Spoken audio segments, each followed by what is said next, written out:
اسلام کس طرح کی خلافت چاہتا ہے. امیر المومنین خلیفۃ المسلمین حضرت عمر فاروق. سنا حکومت کس کو کہتے؟ حضرت عمر گزر رہے, فجر کی نماز کے بعد 2 گلیاں رہ گئی ہیں, آج پورا نہیں ہو سکا آپ کا دورہ, جو رات کو نقاب پہن کے 2 گلیاں رہ گئیں تو نقاب اوڑھ کے ہی فجر کے بعد نکل گئے. ایک چھپر ہے چھوٹا سا, ایک کٹیا ہے جھونپڑی, بوڑھی اماں بیٹھی ہے. عمر فاروق گزرنے لگے, بوڑھی کو پریشان دیکھا, اماں جی اجازت ہو تو اندر آ جاؤں. بوڑھی کہنے لگی چل دوڑ جا, اپنا کام کر, کیوں اجازت دوں؟ تیری مہربانی اماں آنے دو. کیا دوڑ جا؟ تیری مہربانی اماں گزارش ہے, چلو آ جاؤ. حضرت عمر فاروق فرمایا کرتے تھے میں نے اس عورت سے آئین سیکھا ہے, آئین, میں نے اس سے قانون سیکھا ہے, اس بوڑھی عورت سے. اندر آ گئے عمر فاروق. اماں کیا پریشانی ہے, کیا بات؟ اماں کہنے لگی خامد انتقال کر گیا, اولاد اللہ نے دی کوئی نہیں, میں غریب ہوں, 3 دن سے روٹی نہیں کھائی, 25 دینار کا قرضہ چڑھ گیا ہے, مجھے عمر فاروق سے بڑی شکایت ہے, اس نے میرا حال ہی نہیں پوچھا. حضرت عمر کہتے تھے مجھے اس نے دستور اور آئین سکھایا. کہنے لگے شکوہ ہے, عمر آیا ہی نہیں. تو حضرت عمر کہنے لگے اماں, عمر کو کیا پتا کہ تو اس حال میں ہے. اماں دستور بیان کرتی ہے, اماں جمہوریت کا اعلان کرتی ہے, کہتی ہے نہیں پتا عمر کو. تو عمر سے کہو چھوڑ دے حکومت, اس کے حوالے کرے جو خبر رکھ سکتا ہے, نہ ادھر ادھر کی تو بات کر, یہ بتا کہ قافلہ کیوں لٹا, مجھے رہزنوں سے غرض نہیں, تیری رہبری کا سوال ہے. عمر سے کہو چھوڑے حکومت, اس کو دے جو پتہ رکھ سکتا ہے. حضرت سیدنا نافع فرماتے ہیں جس کے سامنے کسرا اور روم کے بادشاہ کانپا کرتے تھے, میں نے اس عمر کو بوڑھی اماں کے سامنے کانپتے ہوئے دیکھا ہے. راشا طاری ہے عمر فاروق کا. دوڑے گئے, 25 دینار لائے, راشن رکھ کے لائے, روٹیاں پکائیں, بوڑھی اماں کو کھلائیں. کہنے لگے اماں 25 دینار لے لے اور چل, غلطی ہو گئی, عمر کو معاف کر دے.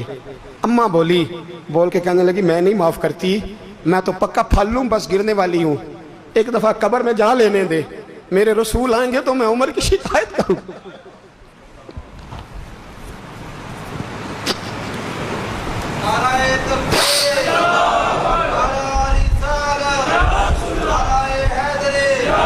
فرمایا میں شکایت کروں گی محبوب پاک سے اور عرض کروں گی حضور اسے پوچھ, اس کو نگران بنایا گیا, اس نے مجھ بیوہ اور لوارث کی خبر ہی نہیں لی.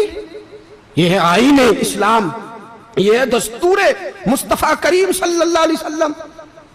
یہاں کتنے غریب بھوکے سوتے ہیں, کتنوں کے بچے روز اغوا ہوتے ہیں, کتنی مصیبتیں. گورنمنٹ کہتی ہے کچھ بھی نہیں, کچھ بھی نہیں, کچھ بھی نہیں, افواہ ہی ہے, افواہ ہی ہے. افواہ ہے تو اس کا علاج کیوں نہیں ہوتا؟ آپ میدان میں سرے عام آ کے اس کا اعلان کیوں نہیں کرتے؟ جاگیے اور سنیے میری بات. حضرت سیدنا فاروق اعظم نے 25 دینار دیے, پھر اس اماں کو کھانا دیا. کوئی برادری نہیں اس اماں کی, کوئی ووٹ بینک نہیں, کوئی یہ اماں کسی بڑی برادری کی نہیں جس کا 2 لاکھ ووٹ ہو. امیر المومنین ہو کے عمر فاروق اماں کے قدموں میں بیٹھ گئے. کہنے لگے اماں عمر کمزور ہے, حضور کا سامنا نہیں کر سکتا, تیری مہربانی نبی پاک کے سامنے شکایت نہ کرنا. اماں کہنے لگی چل میں تیری خاطر معاف کر دیتی, جا تو مجھے کسی اچھی ماں کا بیٹا لگتا ہے, جا تیری خاطر. کہنے لگے چل پھر مجھے لکھ کے دے. کہنے لگی میں تو ان پڑھ ہوں, تو لکھ دے, میں دستخط کر دے. حضرت عمر نے لکھا. ایک بوڑھی اماں کو شکایت تھی خطاب کے بیٹے عمر سے, اور پھر وہ معاف ہو گئی. اماں کہتی ہے میں نے اللہ کی رضا کے لیے معاف, یہ دستخط کر دو. اماں کے آگے کیا تو حضرت علی آ گئے, حضرت عبداللہ ابن مسعود آ گئے. کہنے لگے عمر یہاں پھر رہے ہو, میں سارے مدینے میں ڈھونڈ رہا تھا. اماں اٹھ کے کھڑی ہو گئی, ہائے میں مر گئی, یہ عمر تھا, یہ میں نے کیا کیا؟ حضرت عمر کہنے لگے اماں نہ, اپنے وعدے پہ قائم رہ, تو نے جو کہا تھا اس پہ قائم رہ.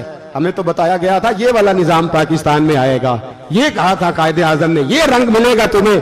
کہا ماں تو وعدے پہ قائم رہ, لکھ کے دے. لکھا, اماں نے سائن کیے. پھر حضرت علی سے کہنے لگے بطور گواہ آپ بھی سائن کر دو. پھر عبداللہ ابن مسعود سے کہنے لگے آپ بھی سائن کر دو. سائن ہو گئے تو جناب عمر نے رکا لپیٹا.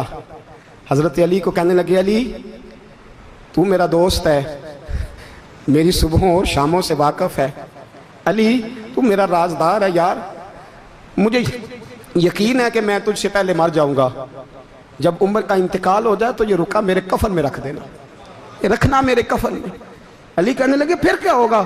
اور میں جب نبی پاک میری قبر میں آ کے پوچھیں گے نا بتا تو حکمران تھا کیا کر کے آیا ہے, تو فرمایا میں رکا نکال کے عرض کروں گا سونے ایک اماں ناراض تھی, میں اسے بھی راضی کر کے آیا.